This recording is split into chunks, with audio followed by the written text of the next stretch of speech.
From the Aishin Broadcast Studio, it's the Executive Spotlight.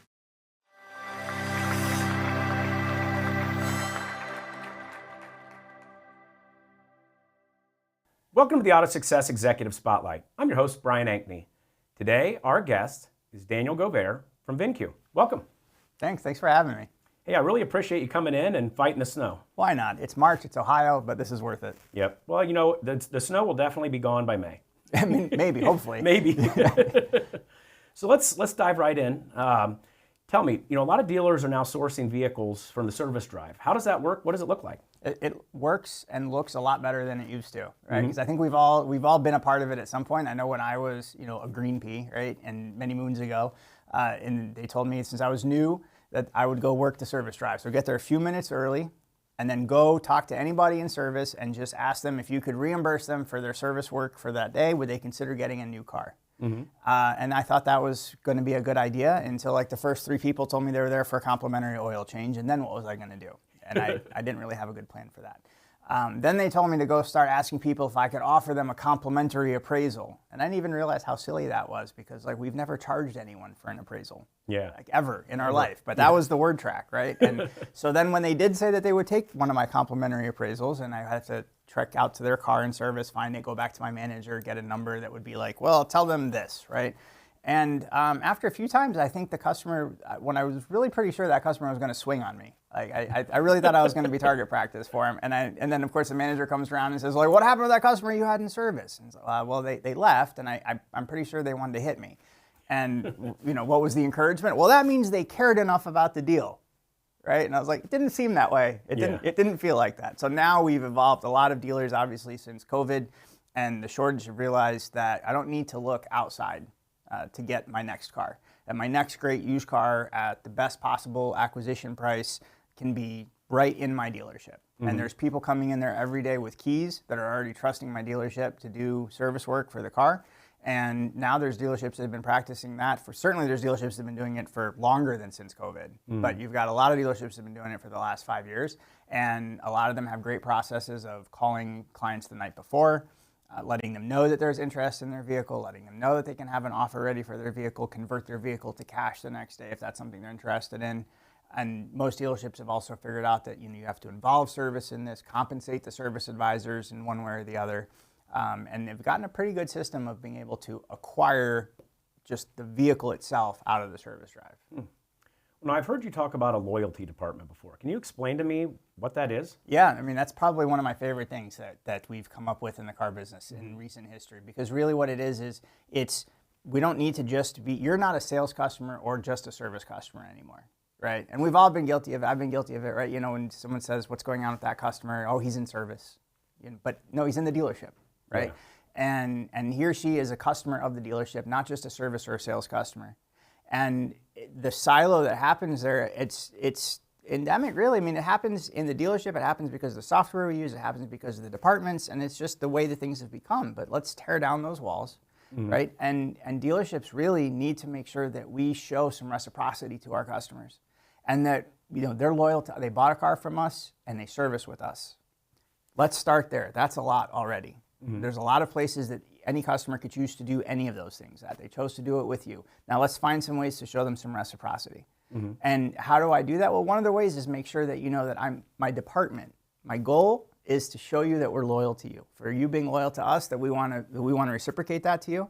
I'm not just sales, I'm not just service, just like you're not. You're a customer of the dealership. I'm representing the dealership in the best way possible.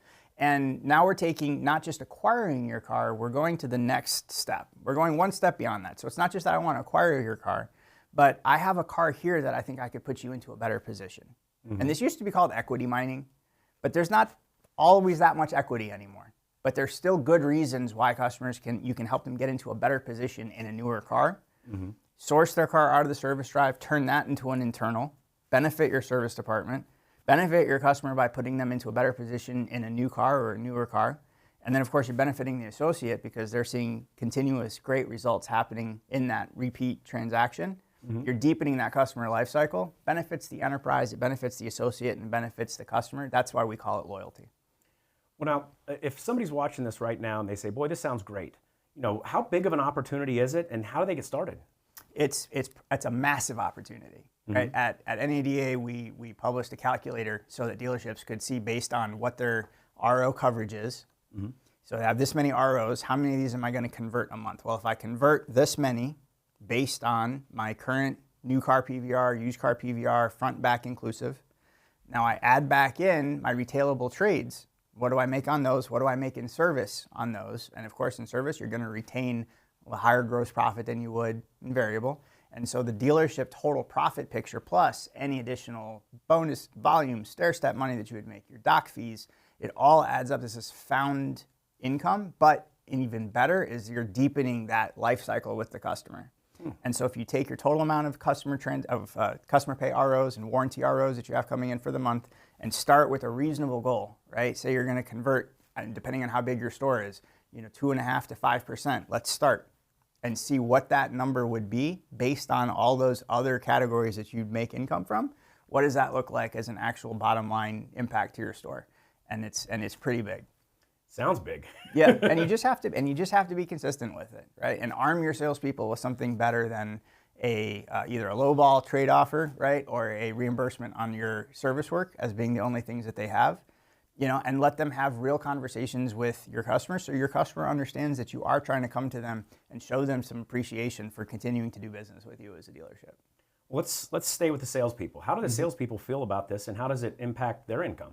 The salespeople in the dealerships that we're fortunate enough to work with, right? And we have some great dealerships that we get to work with, and who use our software to help make things easier for them to scale this operation to make it even bigger. They wouldn't go anywhere else in the dealership.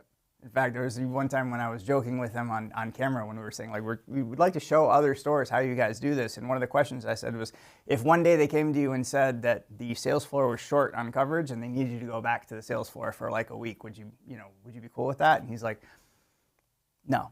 Wow, really? Yeah, because they understand how much opportunity there is. And it's because they've developed now a good process, a good and repeatable, sustainable process to turn service traffic into meaningful income to the dealership and deepening the customer life cycle with that customer and not losing that customer. And they're busy every day. There's no such thing as a slow day. Wow. Well, I want to shift gears and talk about recon. I know you've been helping dealers kind of look at what their estimated recon costs are versus the real numbers. Like, what are you learning from that? It was one of the things that I always wanted to know and really be able to pinpoint the data, right? So, and then getting to VINCUE was one of the first things I could do is say, well, we have the appraisal data from when you appraised the car, what you entered for recon. Now I just need to get from your DMS the RO or ROs that you had on the used car, and then I can match up those two data points. And I've waited for that, like, I want to say almost my whole life. Yeah. And so then that was eye-opening. Learned a few things. A lot of times, if we're truly appraising a car correctly and we're really entering our best guess at what the recon is going to be, a lot of times on off-brand cars, we all want more off-brand cars. Well, would you be surprised to know that we're kind of afraid of off-brand cars? And a lot of times in recon, we're either overestimating the recon on them, right? Or we're underestimating the recon on them, then we get burned when they come in and then we don't like them anymore. Or we're not even getting them in the first place because we're wildly overestimating what those costs should be.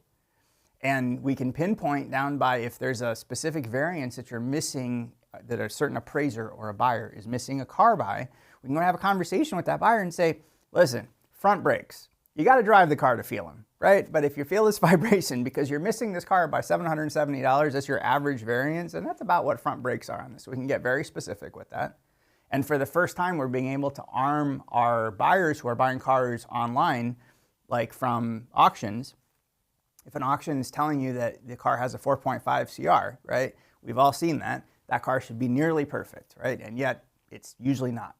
Well, now I can, with this report, with Recon IQ, your buyer knows, hey, if I'm buying from this auction at a 4.5 CR, I know that that 4.5 CR on average costs me $2,200. And I can factor that into my appraisal better. Now, what this does is we're noticing we have service managers coming talking to us, saying, hey, I want to see that report that you had, and I want you to show that. After you show it to me, I want you to show it to my used car manager. Because I think this is going to this helps us break down the walls between used cars and service. You have a lot of service managers saying, I want these guys to know how to appraise the recon on this car correctly. I don't want to argue with them over how much it should cost to repair it. I just want them to know and then let it be accurate. So then we can just have a normal conversation about this is how much it costs to repair it. And he says, yep, that's about what I thought. Daniel, is there anything more you'd like to share with our audience today? Well, no, gosh darn it, you threw me on that one. No, there is. I think when we talk about loyalty, stop treating loyalty like a reward. Okay, loyalty is an operating system, and dealerships really need to get to operate on that loyalty operating system. Appreciate your customers, show them the reciprocity that's there, make it easy for them to explore and buy another car and get into a better position right in the service drive. If you have at least 50 ROs a day coming into service, it doesn't matter what your franchise is. I promise you, it doesn't matter what your franchise is. Pay attention to those customers who already trust you in your service drive. Show them that you appreciate them and that you can put them into a better position in a new car. That's using loyalty as an operating system, not just as a reward system. Daniel, thank you for coming in today. Thanks so much. Thank you for taking the time to join us for this AutoSuccess Executive Spotlight. I'm your host, Brian Ankney. Today our guest has been Daniel Govaer from VINCUE. We hope to see you again on a future episode. This one's Over the Curb and Burning Gas.